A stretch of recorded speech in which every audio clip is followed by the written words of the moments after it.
তোমার বাবা ধার্মিক, তোমার মা ধার্মিক, তোমার দাদা ধার্মিক, তুমি নিজেকে যদি ধার্মিক হিসাবে পরিচয় দিতে লজ্জা পাও, তোমার চেয়ে বিয়াকুবার দুনিয়া থেকে হতে পারে না। আমার বাবা ধার্মিক, সে নামাজ পড়ে। আমার মা ধার্মিকা, সে নামাজ পড়ে, সে রোজা রাখে।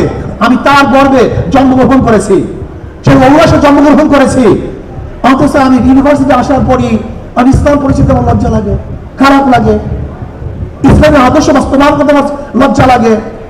আজকে নাস্তিকরা দেশ দখল করে ফেলছে, আজকে সেকুলাররা ইউনিভার্সিটি ক্যাম্পাসগুলিকে দখল করে ফেলছে। এখান থেকে ইউনিভার্সিটি বের করতে হবে, আমাদের মুক্ত হতে হবে, ইসলাম প্রচার করতে হবে।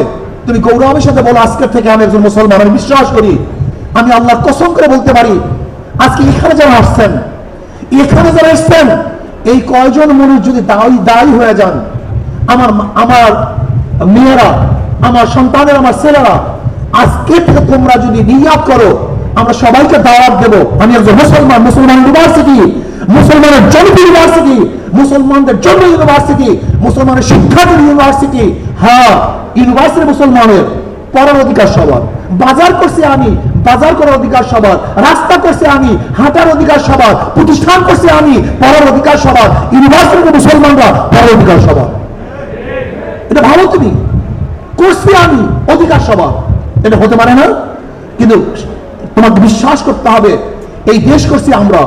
তুমি কি জানো, ব্রিটিশ হটাও আন্দোলনে ইন্ডিয়ান গেটের মধ্যে প্রায় 93,000 মানুষের নাম লেখা আছে, কম বেশি। সেখানে 63,000 মানুষ হলো মুসলমান, 63,000। অথচ আমরা জানি না, ব্রিটিশ হটাও আন্দোলনের সবচেয়ে বেশি রক্ত দিয়েছে মুসলমান, কিন্তু ইতিহাস বিলীন হয়ে গেছে। এই পাকিস্তান করার পিছনে একমাত্র অবদান ছিল মুসলমানদের, একমাত্র অবদান মুসলমানদের।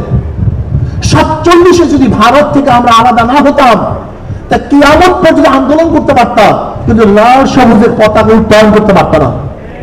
47-এ ভারত থেকে আলাদা হওয়ার পরে পাকিস্তানের দুইটা অংশ, পশ্চিম পাকিস্তান, পূর্ব পাকিস্তান।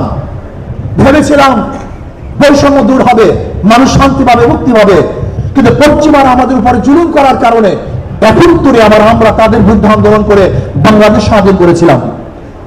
যদি ওই সময় মুসলমানরা ভারত থেকে আলাদা হয়ে পাকিস্তান করতে না পারতো, তাহলে কিয়ামত পর্যন্ত আন্দোলন করতে পারতাম। তোমরা জানো, কাশ্মীরে মুসলমানদের পার্সেন্টেজ সবচেয়ে বেশি, হায়দ্রাবাদে মুসলমানদের সংখ্যা বেশি, পাঞ্জাবের অবস্থা তোমরা জানো, কিন্তু আজ পর্যন্ত তারা আলাদা হতে পারে না, স্বাধীন হতে পারে নাই।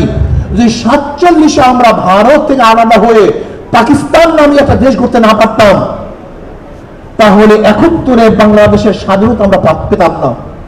কাজে দেশ মুসলমানদের দেশ, তোমার বলতে আপত্তি কোথায়? তুমি বলো না কেন যে ব্রিটিশ আন্দোলনে মুসলমানদের শরিক সবচেয়ে বেশি ছিল? পাকিস্তান করার পিছনে মুসলমানদের আন্দোলন এবং কার্যকরী ভূমিকা সবচেয়ে বেশি ছিল। আবার এখন তুমি দেখো, বীর মুক্তিযোদ্ধা, বীর উত্তম, বীর শ্রেষ্ঠ যতজন আছে, এর মধ্যে প্রায় 98% মুসলমান, 98% মুসলমান। শুধু কি তাই? তুমি স্পষ্ট বলো যে 2024-এর জুলাই আগস্টে আন্দোলনে যা শাহাদাত বরণ করেছে, মৃত্যুবরণ করছে, 100% সবাই মুসলমান। এখানে বলো, তুমি সাহস করে বলো, তোমার পরিচয় দাও, তুমি কে? তুমি এইভাবে পরিচয় দাও যে 750-800 বছর পর্যন্ত এই পাক উপমহাদেশের শাসক ছিল মুসলমান, বলতে থাকো, সমস্যা কি তোমার? এটা সত্য ইতিহাস, এইটা সত্য। তুমি এইভাবে বলো, গোটা পাক উপমহাদেশ, গোটা দুনিয়ার মধ্যে পরিচয় লাভ করাইছে মুসলমান, এটা বলতে থাকো। তুমি এইভাবে বলো, ব্রিটিশ হটাও আন্দোলনের প্রথম সংগ্রামের সূচনা করেছিল শাহ আব্দুল আজিজ সাহেব রহমতুল্লাহ আলাইহি। 1830 সালে যখন ব্রিটিশ দিল্লি দখল করে, তখন শাহ আব্দুল আজিজ সাহেব রহমতুল্লাহ ঘোষণা দিয়েছিলেন, আজকের থেকে পাক উপমহাদেশ দারুল ইসলাম না দারুল হরব, এই ব্রিটিশদের বিরুদ্ধে আন্দোলন করা প্রত্যেক মুসলমানদের জন্য ফরজে আইন। ওই দিনই ব্রিটিশ হটাও আন্দোলনের বীজ বপন হয়েছিল, বলতে থাকো, সমস্যা কি তোমার?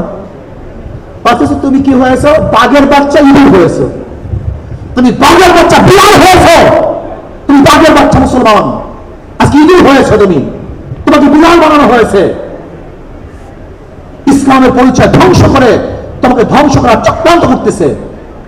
প্রথম যদি আমি আমার পরিচয় না জানি, আমার বাবাকে, আমার মাকে, আমার বংশ কি, আমি কি পরিচয় দেব?